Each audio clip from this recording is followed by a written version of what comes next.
You'll feel like a real gangster if you buy Capone's infamous Palm Island mansion. The stunning estate has been on the market for a while, and if you have $12.95 million lying around, it might be the perfect hideaway for you and your crew. $12.95 million is actually quite a steal because the property was previously listed at $14.9 million in 2018.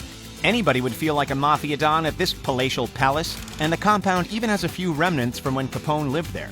The mansion is located at 93 Palm Avenue in Miami Beach, Florida, and it was built way back in 1922. Capone bought the mansion in 1928 for a mere $40 grand. That's about $609,000 today when adjusted for inflation. For Capone, it was practically pennies. He likely made that much from liquor sales every day during the height of Prohibition.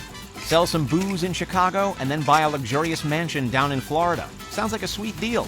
Unfortunately, it was illegal at the time, and Capone had to outrun and outsmart coppers and the FBI at every turn. Capone's mansion is nestled along 100 feet of waterfront along Biscayne Bay.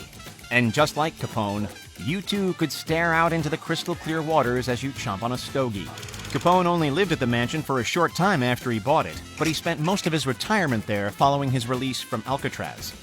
The first thing you'll notice as you walk onto Capone's compound is the elegant guest house. During the Capone era, this guest house was actually a gatehouse filled with armed guards.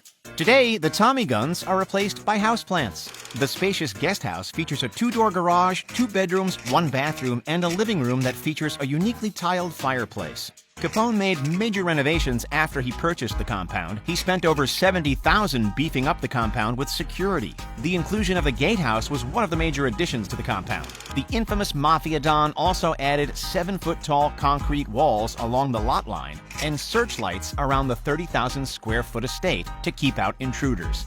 Capone also had a 2-story pool house built where guards stood watch and surveyed the entire area for rival gangs and undercover agents. After you pass through the guest house, you enter the beautiful Coral Rock Grotto, which is unchanged from when Capone owned the compound. Walk through the grotto and you will be at the steps of Capone's 2-story colonial-style main villa.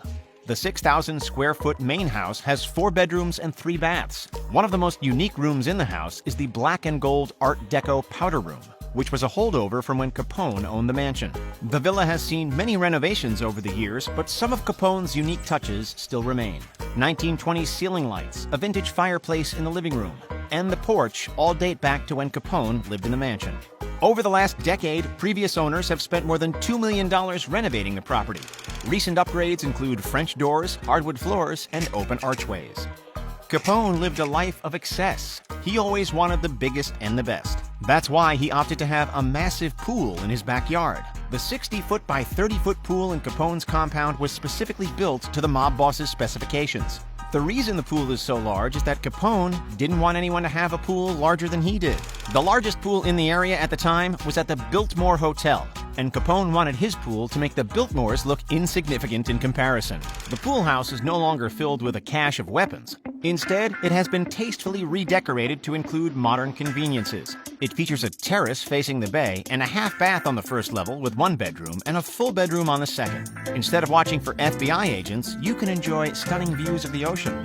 Capone's estate is pristine waterfront property. After you exit the pool house, you will arrive at the private dock and beach. The beach is 100 feet long and spans the entire waterfront. The dock allowed Capone to escape by boat if his compound was raided by the FBI or his enemies.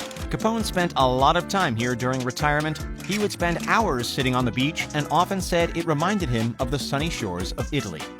Capone's life at the mansion in the early days was hectic and fast-paced. He was trying to stay one step ahead of authorities and even planned some of the most heinous crimes at the Palm Island mansion. He reportedly planned the hit on 7 members of Chicago's North Side gang from the comfort of his Palm Island mansion, and once the dastardly deed was done, he took control of the entire Chicago underworld.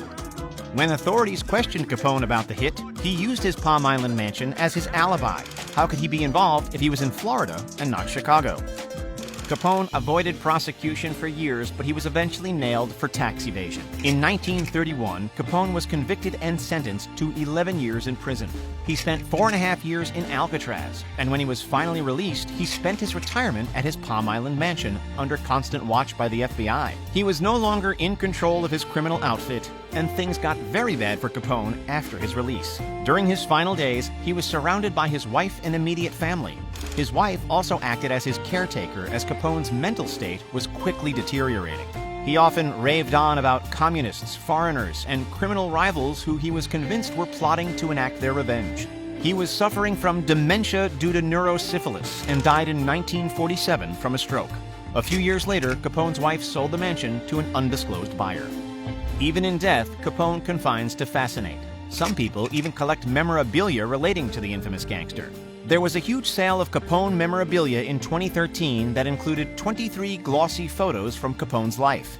The photos were part of a huge collection of Capone memorabilia that was auctioned off by the New Hampshire auction house RR Auction that same year.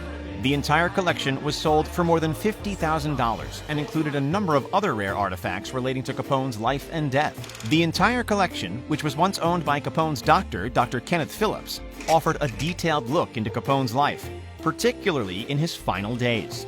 The collection included a lengthy letter to Dr. Phillips from Dr. Joseph Moore, a Baltimore syphilis specialist who was involved in Capone's treatment.